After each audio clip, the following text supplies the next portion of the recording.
Another unboxing tayo ulit ha. This time yung ating fan favorite na chia seed walnut. Ito ay sugar free. Ayan o. So perfect to sa mga diabetic, sa mga gusto mag-eating healthy. Bagay na bagay din to sa mga medyo older age na, older generation. Sa mga ayaw ng matatamis. So ganito itsura niya kapag nasa packaging siya. So sa packaging pala namin, dahil sa help nyo, ayan, nakapag-produce tayo ng bagong packaging ulit. This time, meron na yung mga details natin like number, website, ayan, social media. Meron din tayong QR code, okay? So, ganito itsura niya sa labas, sa loob. Pag nasa packaging, ito naman yung itsura niya kapag tinanggal na sa packaging niya.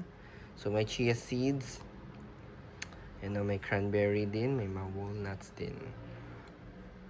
Ito, wala tong cream cheese inside. Wala siya yung kagaya ng mga iba na, kunyari po yung Nutella or matcha o yung ube. Mga ganyan na may filling inside kagaya nila. Hindi siya same sa kanila.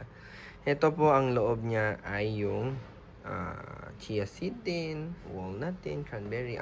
Bagay ito sa mga tao kasi gusto nila ng plain lang. Something plain.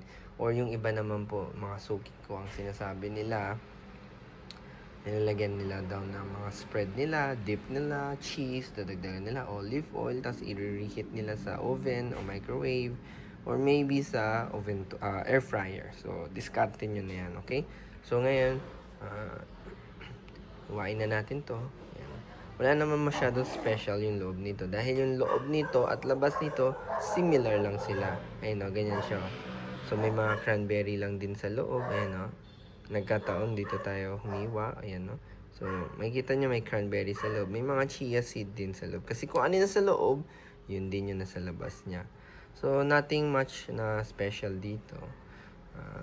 Hindi kagaya po nung kunyari strawberry cream cheese natin. Meron siyang palaman sa loob na strawberry filling na may cream cheese. So, kung in-expect nyo cream cheese, wala. Ito yung walnut po natin, eh, no?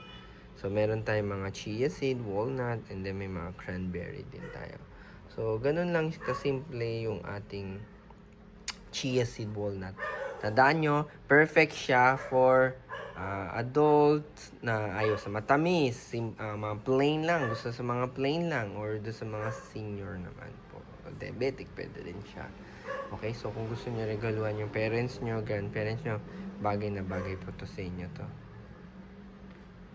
So, kung gusto niyo mag-order, link in the bio lang. Hanapin niyo lang po, Muyu PH, Muyu Philippines. Or comment na lang kayo sa video na to. Or mag-direct PM na lang kayo, DM, PM. Diretso na lang po kayo ito. Okay? So, kita-kita na lang tayo ulit sa next unboxing.